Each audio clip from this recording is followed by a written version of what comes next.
Again. This video is about people who want to travel incognito in Latin America.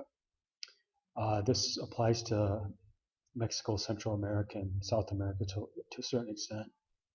This video isn't meant to encourage people to break the law or to do anything immoral or anything, but let's say you're traveling, you have some legal problems in the US. I've noticed if on your ID, your passport, you print out your full first name, your full middle name, and your full last name.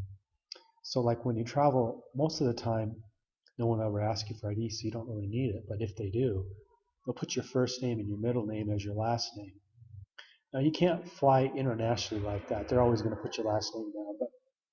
But for example, if you had your driver's license and you had your first name, your middle name, and your last name all filled out completely, full, when the girl or guy takes your ID, they're gonna put your first name and then your middle name. So in the computer, it'll just have your middle name as your last name. So here's an example of what you could do. Say your folks have a credit card, and your folks can get another credit card in a different name. Most people don't realize that. So you could get that credit card, and then you could get an international driver's license, say from somewhere over in the Pacific, in one of the English-speaking countries out there where they talk kind of funny and they have a special relationship with sheep. I don't want to say the name of the country, but you probably know which ones I'm talking about. You send them money and you send whatever name you want on this international driver's license, and basically they'll send you back what you want.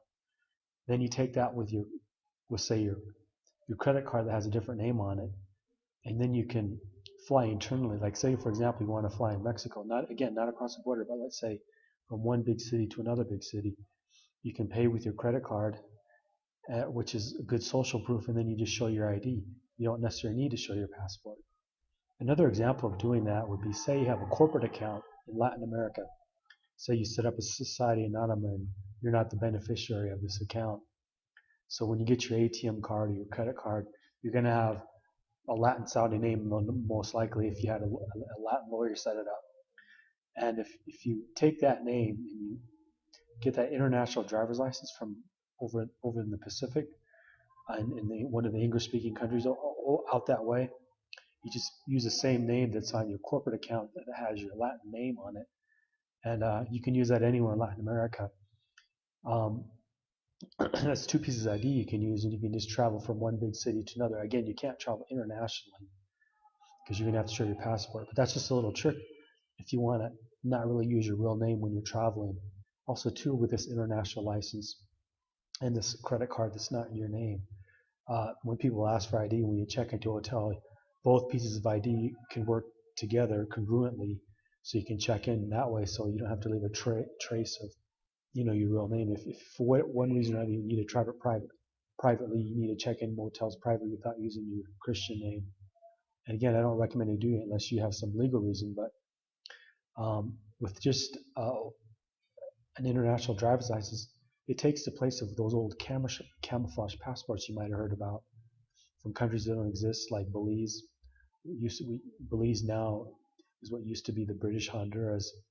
They used to have those camouflage passports you could use to check in, or in some cases even open a bank account. But you can't really do that anymore. But what you can do is you'll buy an international driver's license, like I said, whatever name you want, you just send them the cash.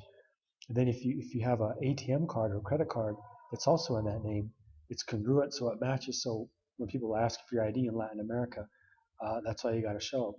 If you have a corporate account, just make sure the beneficiary in that corporate account, whoever that is, make sure that name matches the name on your international driver's license. And you can travel from like the capital to another city within that country. Now again, you cannot travel internationally doing that, but you can have everything registered in your computer. You can register your hotel under that name and keep a real low profile so for example, if you need to keep a low profile and travel really quietly and discreetly, that's one way to do it. And if you can't get a Society Anonymous account, what you can do is, most people don't realize is, but in the States you can have a beneficiary put on your regular credit card that's a different name than yours. Some people just use their parents, and their parents just get a card in their son or daughter's name, whatever that happens to be, and then it's all hooked up, and it's no secret to the U.S. government or anything like that. But when you use that name with your international driver's license name, you can travel very very quietly in Latin America.